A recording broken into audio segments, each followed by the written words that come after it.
It's nice just to stand next to him as he sings. What an amazing life. We hear about all kinds of heroes in our world. They are lifted up, they are televised, they are made known. But in the midst of all of those whose names you can quote, whose deeds you can lift up, is this one who went about life with a vigor and a passion and an openness that engaged us, captured our imagination, and invited us to a world of music and faith. Shirley was born September 15, 1924. Think about that. Some of you have an idea of what that means. She grew up, the oldest of two. Her sister Carol's right over here, her younger sister, 12 years difference, right? Yeah. Grew up in southern Illinois, and I mean southern Illinois.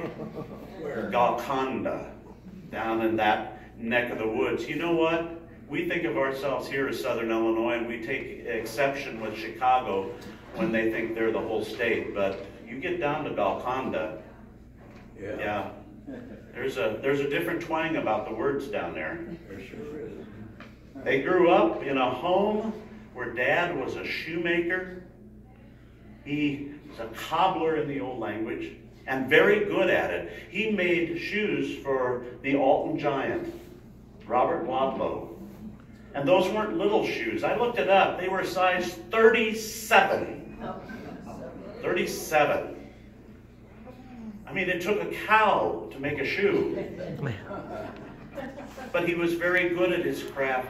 And Mom was a prodigy in her own right in music. She started giving lessons at age 9.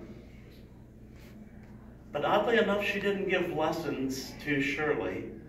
She had someone else do that. You know, sometimes your kids listen better to other people.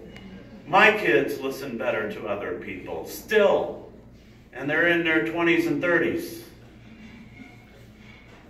Her mother was a wise woman. Shirley grew up knowing the value of every living little thing. You don't grow up in the Depression and not know the value of every little thing. And to know the value of community and those around you. She knew what it was to survive when you didn't have much, but you had enough that you shared with others. These small communities, and we make fun of them, and big city folk look down on them, but I tell you what, and I'm sure it happens in the big city, I've just not spent much time there, but boy, in little towns, there isn't much that gets by. And when one doesn't have, the other gives. And Shirley was among those givers. Maybe that's why when she graduated high school, she went to the Alton School of Nursing. It's where she learned that beautiful art of healing. At the end of World War II, she went out to Long Beach, California, and served as a nursing cadet as the soldiers came back to our shores. Yeah. And brought healing, and care, and understanding to people who had seen hell and survived it. And when she came back, she married a guy by the name of Fred Jackson. Another southern Illinois, Golconda sort of fellow. And they began a life together. They came up to Freeburg because he was a teacher, taught. And I heard some voice here. Yeah, Freeburg. And that's where Steve and his family, sisters, were all raised and grew up. And continued with the small town sense of community. Shirley worked at St. Elizabeth's Hospital. She worked for Dr. Keister's office. She did some private nursing along the way.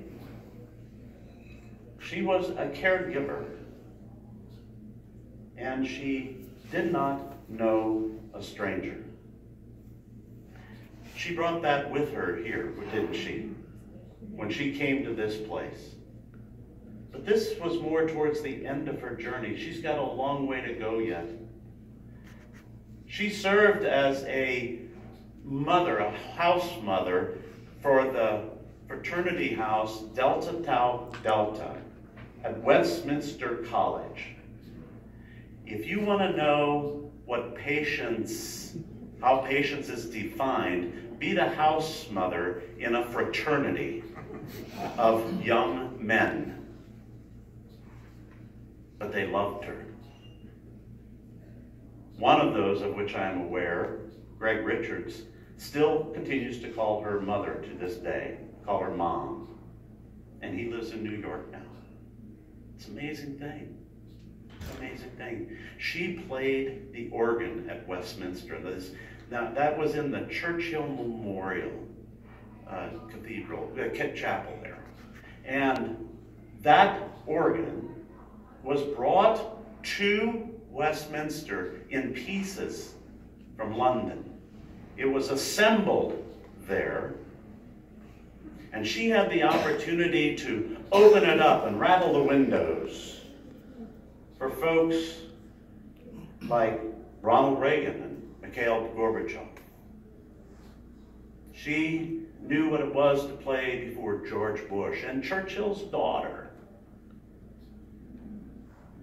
From my understanding, at least what I've been told, is that most times, at least when she was allowed, she would wrap up her playing the Battle Hymn of the Republic, because she could open up that organ and really make that place roll. Nothing like a little Battle Hymn of the Republic to do that, you know. But she took that on. And when she went to Vegas, and after Fred had passed and she had remarried Herbert Lawson, she became the one who played for weddings in those little chapels out there. Gonna get married. You know? We think about what happens in Vegas, stays in Vegas. Some of them get married and come back, you know. But she played for a lot of funerals too. And she laughed when she talked about the music that people requested, because people request all kinds of music. Maybe it's because that's the one time they can get away with whatever it is they really like and nobody can say anything about it. But she and good friend Norbert Krauss, they made music out there. But as much as we want to remember her music, what you have to be in awe of is that she worked as a hospice nurse while she was in Vegas. That is an incredible ministry. Some of you have known such folk, have received care, are receiving care maybe from them. They are a dedicated crew of people who have seen every diagnosis that we can think of. They have walked with families in this life and to the next. And they know how to be compassionate and honest and loving and comforting all at the same time while giving care. It's an incredible thing that she did. She cared for family. She cared for all of her family. Steve said, she's a great mom. That should be said of all of us as parents, right? That we would be remembered as a great dad, mom, whatever, grandparent. But she poured herself into everything, including this place. When she came here, you were all strangers to her. for about a day. But she became friend. And one of the reasons that she became friend to you was her music. And another was because she was not comfortable just knowing your name. She always wanted to know your story. Your story matters. You need to know that it matters to God, and those who are faithful to God and those who understand the faith understand how important hearing those stories and being a part of them is on this earth. And Shirley was one of those folks. She was that good woman of the author of Proverbs. She embodied that faith every day of her life. That's her gift to all of you. Now, I had a teacher in seminary. His name was the Reverend Dr. Gene Worley. And he insisted that no gift was ever fully received until it was used or worn. He used the example, if a father receives a tie on Father's Day but never wears it because it embarrasses the dickens out of him, they haven't received that gift. Shirley has given you a gift of making community, of caring one for the other, of making music. And music isn't always on a piano or organ. Music is the kindness of a caring heart. And I saw some of you offer that caring heart to Shirley in her last days, when she was diagnosed with her cancer. And I saw her there in the hospital, and Steve, you were there when I saw her. She knew what she was dealing with. She had heard that diagnosis so many other times before. But it didn't matter. She was on the journey of a community, and what she had nurtured all along now came back to nurture her. As you all would slip into her room in her last days and check on her and pray with her and cry with her. Even when it seemed she didn't know you were there, still you didn't stay away. God bless you. That's giving back the gift. If you want to celebrate Shirley's life, continue to give the gift. Continue to care for each other. Continue to listen to each other's stories.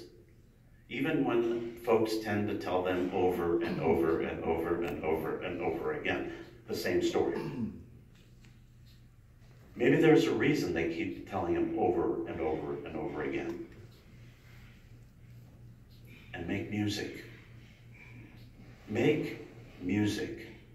You don't have to sing like Bob, although that's nice. You don't have to play the piano or the organ, but that's beautiful. You just have to be the one that God created you to be, as Shirley did, all of her days. We give thanks to God for Shirley, because she was always a child of God. She embodied what it means to be a disciple of Christ. And now she is a member of the Church Eternal.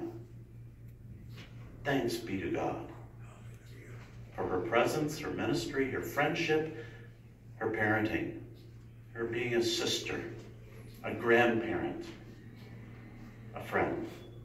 Thanks be to God. Amen. Hallelujah.